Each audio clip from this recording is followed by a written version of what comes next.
A human rights violation is when basic rights that fundamentally and inherently belong to each individual are denied. Under the rule of Chairman Mao, the population of China was rising at an increasingly alarming rate. With the population almost reaching the 1 billion mark, there was visible famine and poverty among the people of China. After the death of Mao, during the rule of Deng Xiaoping, the Chinese government believed that in order to maintain levels of food and water supply and improve the quality of individual lives, that the population must be restricted. So on September 25, 1980, the one-child policy was enacted and is still going on today. This policy is true for all of China, although in areas of the countryside, families are allowed to have a second child if their first is a girl.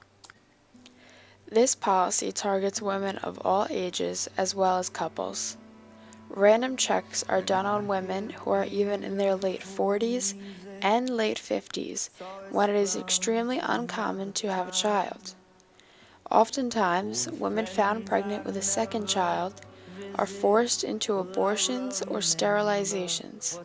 Some women are even taken off the street and forced into abortions without any warning or consent.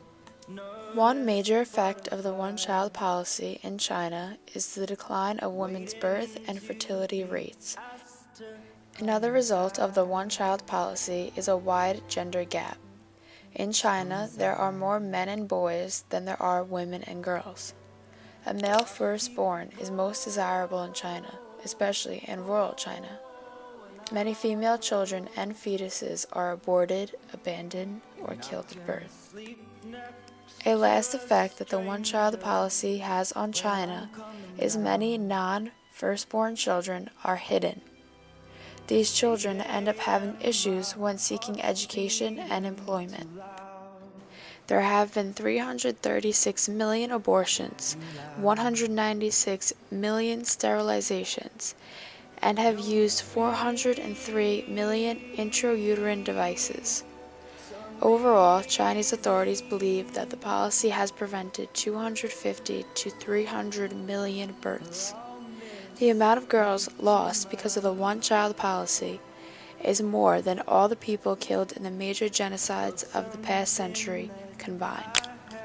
So far, organizations have been made to help combat China's one-child policy as well as under gender-related human rights violations. One organization is Women's Rights Without Frontiers. Their main mission is to fight forced abortions on the women of China as well as those around the world. A second organization that has been created is All Girls Allowed. Their slogan is, "In Jesus' name, simply love her."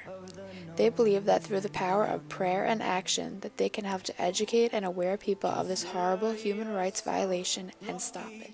If you think of it as home,